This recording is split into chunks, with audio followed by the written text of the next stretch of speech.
Ущемление людей из-за незнания государственного языка недопустимо, говорят многие политики, выступая с высоких трибун или на митингах. Однако жители Гагаузии это ущемление чувствуют на себе практически каждый день. Проблема состоит в том, что когда от центральных структур в различные учреждения, автономии или частным лицам поступает корреспонденция, документы, написанные на румынском языке, в том числе штрафы, справки, счет на оплату услуг, нотариальные бумаги, все это вызывает определенные трудности и возмущение наших людей. Дело в том, что это действительно очень сильная проблема у нас с молдавской, вот с этой латиницей.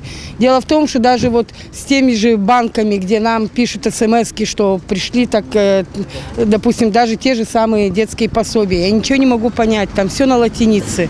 Письма мы их не понимаем, идем, платим, нам переводят вот таким образом. Я владею в совершенстве государственным языком, но некоторые термины, которые вот при руманизации по глобальной у нас проходят, естественно, я не могу понять. Любой документ юридический или я не знаю из каких государственных инстанций, его нужно присылать на двух языках. Это было бы нормально, это они уважали бы и себя, и уважали бы и нас. Ну, я умею переводить сама. Как бы изучала в школе, как молдавский знаю, и поэтому мне не так трудно переводить. Да, приходится платить деньги, чтобы делать перевод. Данную ситуацию мы попросили прокомментировать депутата и члена комиссии Народного собрания Гагаузии по юридическим вопросам и правам человека Романа Тютина, который отметил, что по этому направлению есть много обращений. Наши граждане не получают решение суда на молдавском языке. Фактически иногда бывает такое, что просрачивают сроки обжалования на основании этого. Также административные протокола на территории Гагаузии тоже заполняются на молдавском языке. Тоже из-за этого создаются очень большие коллапсы, нарушаются права наших граждан по функционированию трех языков. Медицинские карточки у нас тоже ведутся на молдавском языке, и отчеты по их тоже предоставляют центральные органы власти.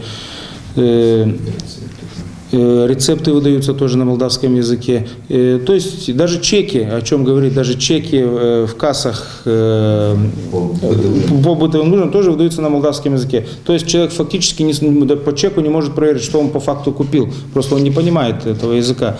Примар города Камрад Сергей Анастасов также выразил свое мнение по поводу языковой дискриминации в Гагаузии. Хоть мы и живем в одной стране, подчеркнул глава столицы, и должны изучать государственный язык, тем не менее, в регионе, где проживают больше русскоговорящих, надо применить документацию на двух языках. Лично я вижу здесь два языка. Это русский и молдавский. Вот эти два языка должны присутствовать в нашей стране. Потому что сегодня у нас даже были наши горожане, которые платят по 300 лей, по 500 лей за перевод.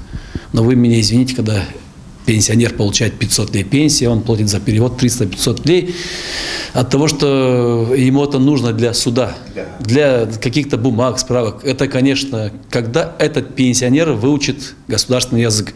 А нужно ли ему это учить уже? Конечно, если бы вышеперечисленная корреспонденция велась на двух языках, подчеркивают местные чиновники, то, может быть, и люди не чувствовали бы себя настолько ущемленными в языковой среде и быстрее стали бы изучать молдавский язык. А факты налицо. Проблема языка и языковая дискриминация остается для жителей Гагаузии актуальными и нерешенными.